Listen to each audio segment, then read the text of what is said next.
KH Muniyappa ವಿರುದ್ಧ ಪುಟಗೋಸಿ ಅನ್ನುವಂಥ ಪದ ವಿಚಾರಕ್ಕೆ ಸಂಬಂಧಪಟ್ಟಂತೆ ಆ ಪದದ ಬಗ್ಗೆ ನಾನು ಮಾತನಾಡಲಿಕ್ಕೆ ಹೋಗೋದಿಲ್ಲ ಅಂತ ಹೇಳಿದ್ರು. ಜೊತೆಗೆ ನಾಜೀರ್ ಅಹಮದ್ ಕೋಪದಲ್ಲಿ ಸಣ್ಣತನದ ಮಾತುಗಳನ್ನು ಆಡಿದ್ದಾರೆ. ಸೊ ನಾನು ಅವರಷ್ಟು ಕೆಳಮಟ್ಟಕ್ಕೆ ಇಳಿದು ನಾನು ಮಾತನಾಡಲಿಕ್ಕೆ ಹೋಗೋದಿಲ್ಲ ಅಂತ ಬೆಂಗಳೂರಿನಲ್ಲಿ ಸಚಿವ KH ಮುನಿಯಪ್ಪ ಹೇಳಿದ್ದಾರೆ. ಸೊ ನಾಜೀರ್ ಅವರ ಯಾವುದೇ ಹೇಳಿಕೆಗೆ ನಾನು ಪ್ರತಿಕ್ರಿಯೆ ನೀಡುವುದಿಲ್ಲ ಅಂತ.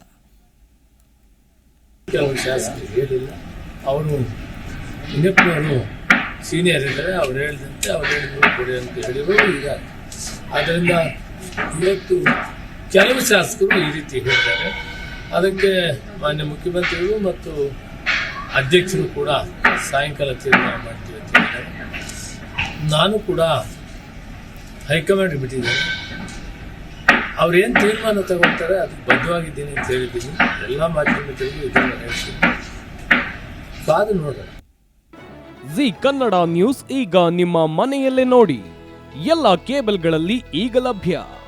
ಸನ್ Direct 292, Jio TV 1334, U digital 162, city cable 51, GTPL 17, Abhishek cables 821, rock line telecommunication 51, Shri Basaveshwara number 60, Vinayaka digital number 53, in digital number 896ರಲ್ಲಿ.